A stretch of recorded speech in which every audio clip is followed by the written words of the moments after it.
this is Kimberlea, and Yoga Snack is our bite-sized podcast where Robbie and I serve up nourishing discussions on yoga, astrology, nourishment, and mindset. We mix wisdom with personal experiences to serve up quick, insightful conversations that nourish your practice and add flavor to your daily life. Ready for a quick bite of wisdom? Let's dig in. Welcome to Yoga Snack. Today we're going to talk about seventh chakra. Seventh chakra. Crown. We're at the top. Yep. Do you know the name of it? Only because we talked about it. Sahasrara, right? Yes. Is that it? Yep. Okay. Yep. Very good. That's awesome. It's the unqualified absolute. So how on earth do you even begin to qualify that? Let's do a whole podcast about something we can't qualify. Right. Why don't we? Well, that's what we're doing today. The seventh chakra is at the crown of the head. And, you know, I think one of the things that really helped me tune into this and maybe even start to try to barely almost understand it is my niece was born and I went to hold her, and I was actually teaching about the chakras that week. She's 12 years old now. But when I was holding her, I looked at the crown of her little head, and that soft spot was still pulsing. Oh, wow. Right? And you can see her little heartbeat through the crown of the head, because when we enter the world, the crown is open, and that soft spot is actually where the seventh chakra is. And in order to be fully embodied and to be here, what happens? It hardens and closes off, right?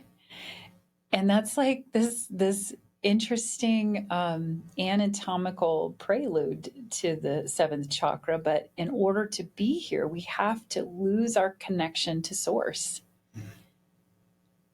Because if we were all just one with the universe, which is kind of what this is about, it's oneness, right? Full absorption into consciousness, pure consciousness. What would be the point, right? It's like all the little droplets that make up the ocean. Can you imagine like how many droplets of water make up the ocean? It's quite a few. So many, right? And each of those little droplets for these tiny little moments in time are suspended, and they're not part of the ocean. And in those little glimpses, right, that's our life. We're the little droplet for this moment. In those glimpses, we get to know what it means to be separate. And we also momentarily forget we're part of the whole. And those moments of reabsorption, when we get reabsorbed back into the ocean of consciousness, is what this chakra is about. And it's mostly worked with, through meditation. And I don't necessarily think we're supposed to live in that place open all the time. I do think, and I feel like we need to dip our toes in it every now and again and have some remembrance of that, so that it sort of rehydrates our soul. Because over time, what happens is that feeling of being separate than becomes a burden. It becomes really hard to not feel connected to something.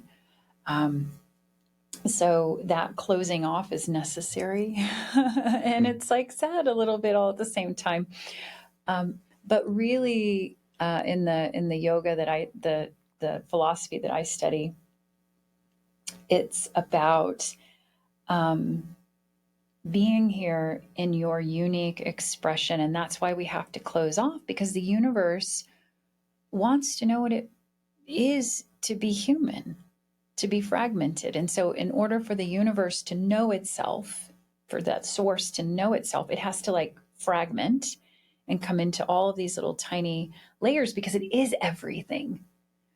But in order to know it, it has to fraction off into those little things. And we're those little, it's like a mosaic, right? We're these little fractals of the unqualified absolute. This chakra, there is no sound associated with it. All the other ones, there was a beach sound or a mantra associated with it.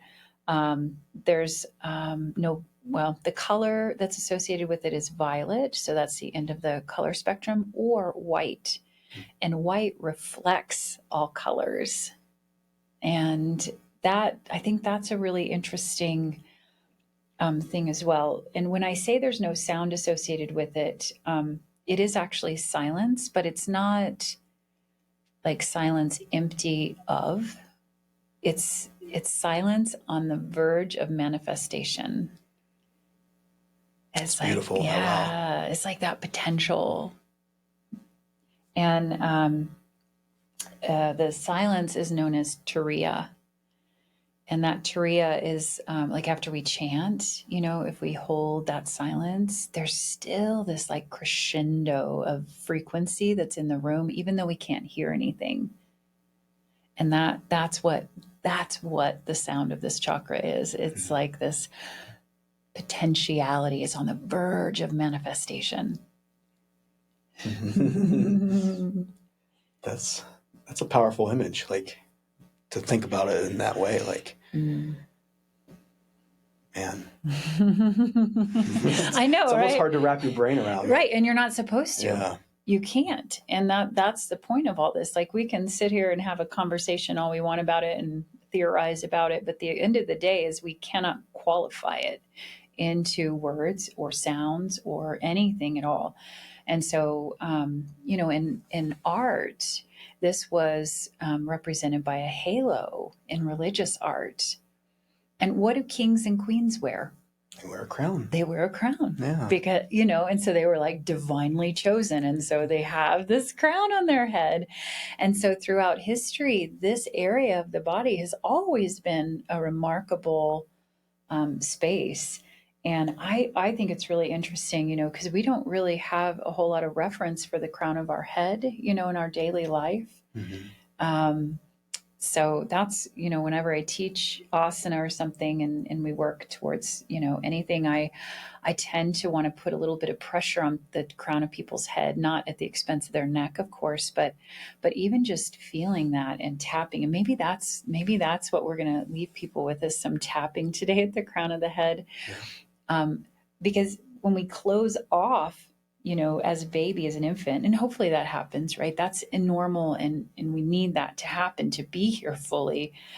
When we close that off, though, it's like this process of forgetting begins.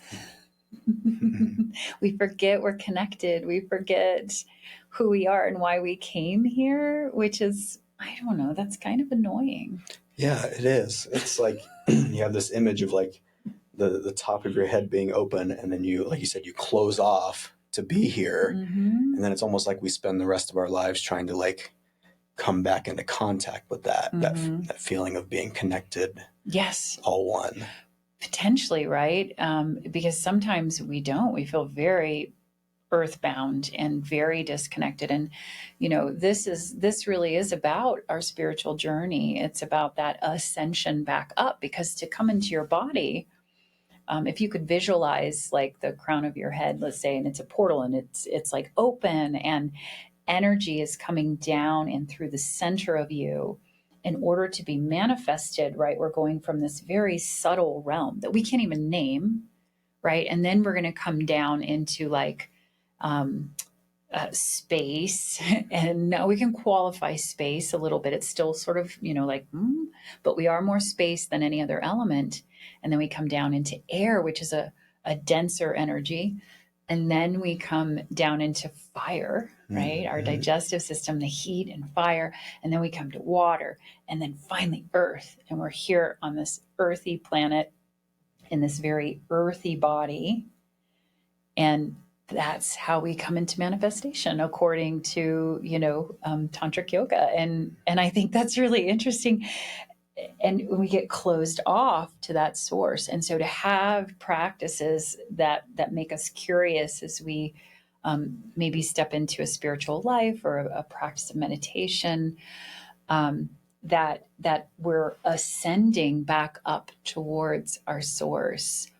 And I think maybe maybe enlightened masters live in that place. Like they have that, maybe it's, maybe not physically open, but they have that energetic connection there. So maybe like Buddha and Confucius and Jesus and, anybody in any religious realm where there's been some sort of benevolence and higher than connection.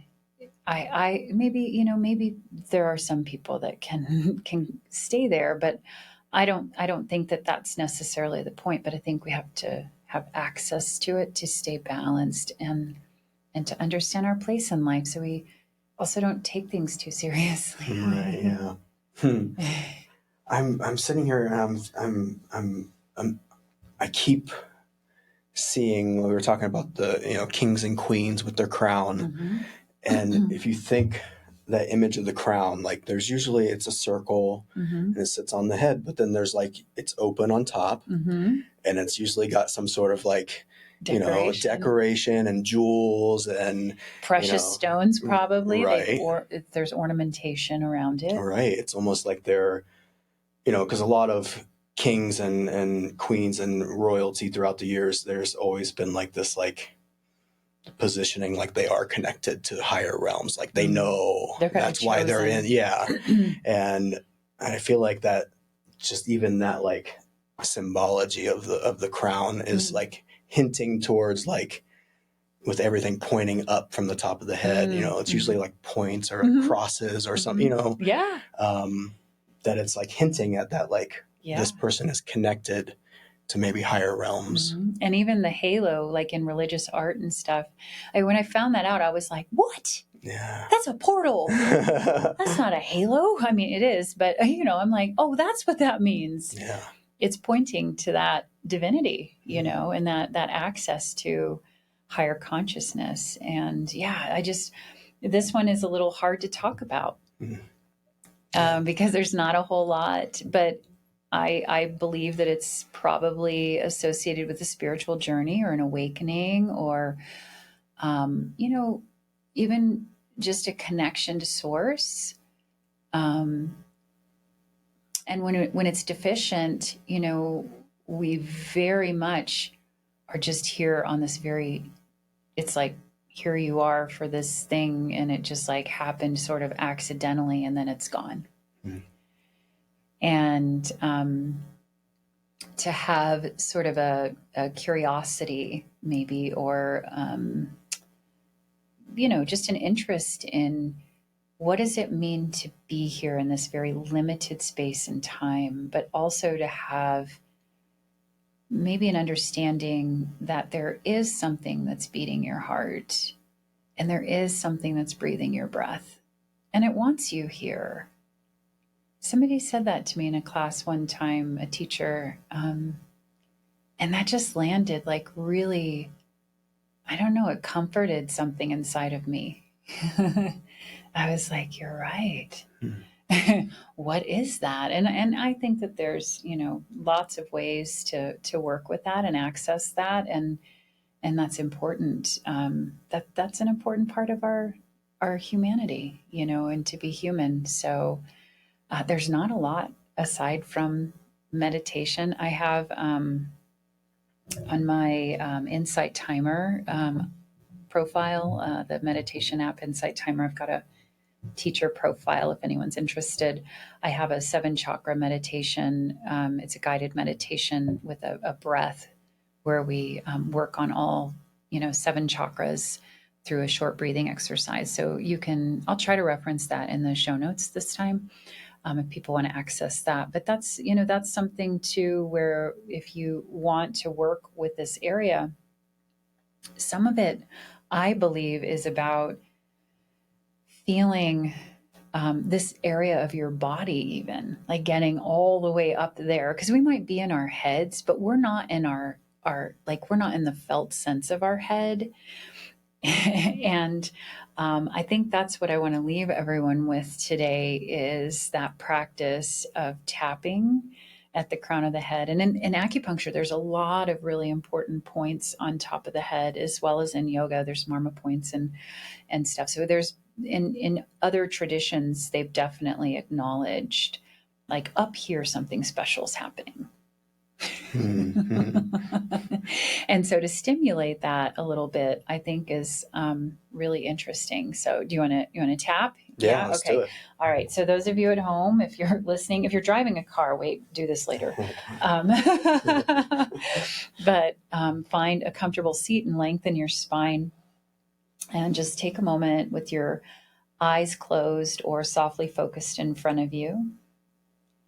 And take a nice clearing breath from the pelvic floor. Imagine this shaft of energy that moves from pelvic floor all the way up. It's this light to the crown of the head. And as you exhale, just trace that back down, crown of the head back to the pelvic floor. And then sensing that is like central channel, this shaft of light right in the middle. You're going to take 1 finger, 2 fingers, 3 fingers, doesn't really matter, but you're going to bring them to the crown of the head, right in the very center of the head, and you're just going to start gently tapping. Keep the spine long, the top of the throat is gently pulled back, and you're just going to kind of create some movement up there and start to, in just the tiniest circle formation, keep tapping in just little bitty circle all the way around the head. In the very center, not all the way around the head, but just right there in that very center area. And you can tap really light. You can, tap a little more heavily. And if you're drawing a circle it the other way. And just stimulating this area, shaking things up. This is the place that we had to harden off, and we're just resensitizing and giving some attention and awareness to this really potent area. Take one more really slow breath, still tapping. A long, slow exhale with sound at the back of your throat. And then go ahead and release your hand. And just noticing that area. Putting your awareness there. And appreciating this process of being human, that we all had to close off to get here and be here, but that we give ourselves moments where we can re-access or at least wonder and create a sense of curiosity around what is beating our heart and what's breathing our breath. Take another moment, just deep breath here.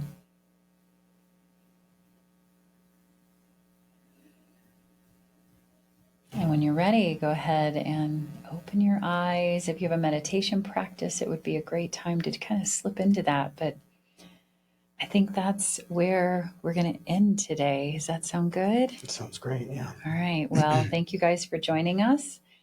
We will be on to new topics. We finished all 7 chakras. So stay tuned to see what's next, and see you next time.